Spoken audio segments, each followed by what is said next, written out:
Dalam insiden ini, tercatat 51 orang meninggal dunia, sementara puluhan lainnya dinyatakan hilang. Banyak korban yang tewas karena terjebak di dek bawah atau akibat menghirup asap beracun sebelum api mencapai mereka. KM Levina 1 berangkat dari Pelabuhan Tanjung Priok, Jakarta, menuju Pelabuhan Tanjung Balai Karimun, Kepulauan Riau. Kapal tersebut mengangkut lebih dari 350 orang, terdiri atas penumpang, kru kapal, anak-anak, serta warga yang hendak pulang ke kampung halaman atau melakukan perjalanan bisnis. Namun, tak ada yang menyangka bahwa perjalanan ini akan berubah menjadi salah satu tragedi terburuk dalam sejarah perairan Indonesia.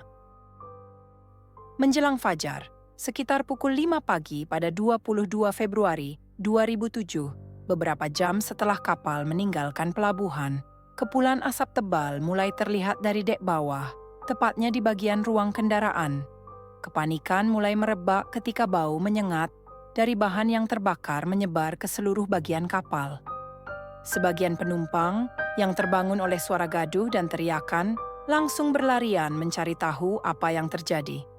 Ketika api semakin besar, para kru kapal mencoba memadamkan kebakaran menggunakan alat pemadam api portabel yang tersedia di kapal.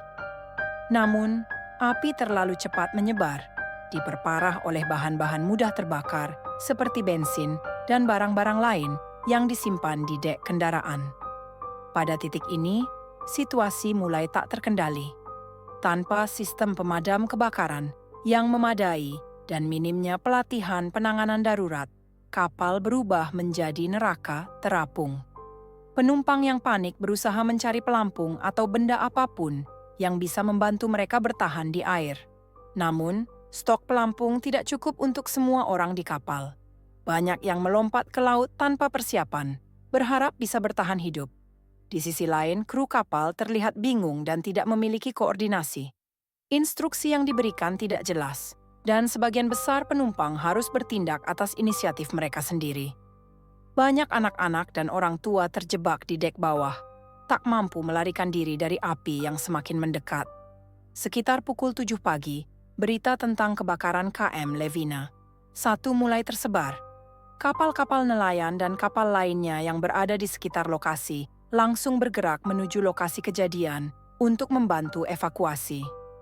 Tim SAR dan TNI AL juga dikerahkan, tetapi tantangan besar menghadang.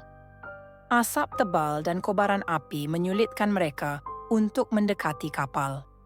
Satu persatu penumpang yang berhasil melompat ke laut diselamatkan oleh kapal nelayan dan tim SAR. Namun, jumlah korban jiwa terus bertambah seiring dengan banyaknya penumpang yang tak sempat melarikan diri atau tenggelam akibat tidak bisa berenang. Suasana penuh duka menyelimuti lokasi evakuasi, di mana korban yang selamat tampak syok dan trauma. Dalam insiden ini, tercatat 51 orang meninggal dunia, sementara puluhan lainnya dinyatakan hilang. Banyak korban yang tewas karena terjebak di dek bawah atau akibat menghirup asap beracun sebelum api mencapai mereka. Lebih dari 200 penumpang berhasil diselamatkan, tetapi banyak dari mereka mengalami luka bakar parah atau trauma psikologis yang mendalam. Setelah api berhasil dipadamkan, KM Levina 1 masih terapung meski sebagian besar strukturnya hangus terbakar. Kapal ini kemudian ditarik menuju ke perairan Tanjung Priok untuk penyelidikan lebih lanjut. Namun, tragedi belum selesai. Pada tanggal 25 Februari 2007, hanya 3 hari setelah kebakaran, kapal KM Levina 1 tiba-tiba tenggelam saat sejumlah wartawan dan penyelidik berada di atas kapal. Dalam insiden ini, seorang kameramen dari LaTV meninggal dunia, sementara 3 orang lainnya, termasuk 2 polisi forensik dan seorang kameramen SCTV, dinyatakan hilang. Para jurnalis dan penyelidik tersebut berada di kapal untuk mendokumentasikan situasi dan menyelidiki penyebab kebakaran. Kejadian ini menambah daftar panjang ironi dalam bencana ini. Penyelidikan resmi mengungkapkan bahwa kebakaran bermula dari percikan api di dek kendaraan, yang diduga dipicu oleh truk bermuatan bahan kimia yang mudah terbakar, termasuk minyak premix. Laporan kru kapal menunjukkan upaya pemadaman awal, namun tidak berhasil. Selain itu, muatan yang melebihi kapasitas dan tidak tersedianya fasilitas keselamatan yang memadai menjadi sorotan utama. Tragedi ini juga membuka buruknya pengawasan terhadap standar keselamatan pelayaran di Indonesia. Setelah kejadian ini, pemerintah memberlakukan aturan lebih ketat terkait kapasitas penumpang dan pengangkutan barang berbahaya. Inspeksi kapal juga diperketat dengan denda berat bagi operator yang melanggar aturan keselamatan. Banyak pihak menuding operator kapal mengabaikan prosedur keamanan demi keuntungan. Fakta bahwa jumlah pelampung jauh di bawah jumlah penumpang adalah bukti nyata lemahnya regulasi yang diterapkan.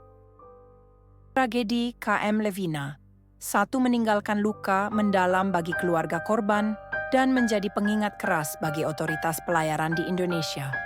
Setelah kejadian ini, pemerintah meningkatkan pengawasan terhadap keselamatan pelayaran, termasuk mewajibkan inspeksi rutin dan penegakan hukum terhadap kapal yang melanggar aturan. Namun, meski regulasi diperketat, tragedi serupa masih terjadi di tahun-tahun berikutnya. Hal ini menunjukkan bahwa masalah keselamatan pelayaran membutuhkan perubahan mendasar, mulai dari peningkatan infrastruktur hingga edukasi yang lebih baik bagi kru dan penumpang. Kisah kebakaran KM Levina 1 adalah pengingat tragis betapa mahalnya harga kelalaian dalam keselamatan pelayaran.